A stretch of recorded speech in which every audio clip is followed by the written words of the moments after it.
Hello hello hello. कैसे हैं दोस्तों? ठीक ठाक, मज़े में, फिट फाइन।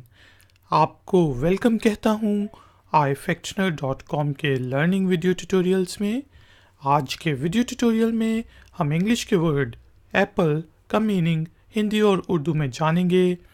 वर्ड एप्पल को यूज़ करते हुए इंग्लिश में 3 सेंटेंसेस बनाएंगे और फिर उनकी ट्रांसलेशन हिंदी और उर्दू में करेंगे। आखिर में होगी एक छोटी सी एक्सरसाइज। तो शुरू करते हैं अपना आज का ifactioner.com का वीडियो ट्यूटोरियल। एप्पल के स्पेलिंग होते हैं APPLE, एप्पल। एप्पल मीनिंग होता है जी सेब, जो फ्रूट हम खाते हैं।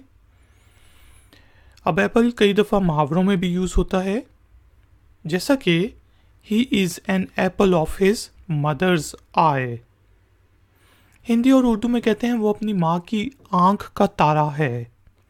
उसी चीज़ को हम इंग्लिश में कहेंगे he is an apple of his mother's आई।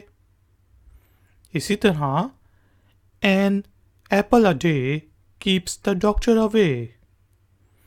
वो कहते हैं ना, ये भी एक मुहावरा है कि रोज़ाना एक सेब खाओ तो आप को इतनी चीज़ें मिल जाती हैं, न्यूट्रिएंट्स, कि आप डॉक्टर से दूर रहते हैं, डॉक्टर के पास जाने की ज़रूरत नहीं पड़ती। An apple a day keeps the doctor away. इसी तरह I like to eat an apple every day. मैं रोज़ाना, हर रोज़, हर दिन एक सेब खाना पसंद करता हूँ। I like to eat an apple every day.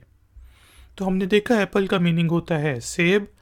3 sentences जो बनाए, he is an apple of his mother's eye, an apple a day keeps the doctor away, और I like to eat an apple every day.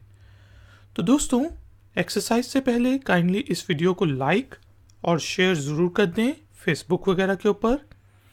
और अगर आप नए हैं तो मेरे चैनल को सब्सक्राइब करके बेल आइकॉन को प्रेस कर दें। एक्सरसाइज के तौर पे आपने वर्ड एप्पल को यूज़ करते हुए एक छोटा सा इंग्लिश में सेंटेंस बनाना है और उसे नीचे दिए गए कमेंट्स बॉक्स में पोस्ट कर देना है। मैं आपको चेक करके बताऊंगा कि उसमें कोई गलती तो नहीं। थैंक यू वेरी मच कि आपने मुझे इस ट्यूटोरियल में ज्वाइन किया। मिलेंगे एक और नए ट्यूटोरियल में। Until then, take care, keep learning, keep enjoying. Good day.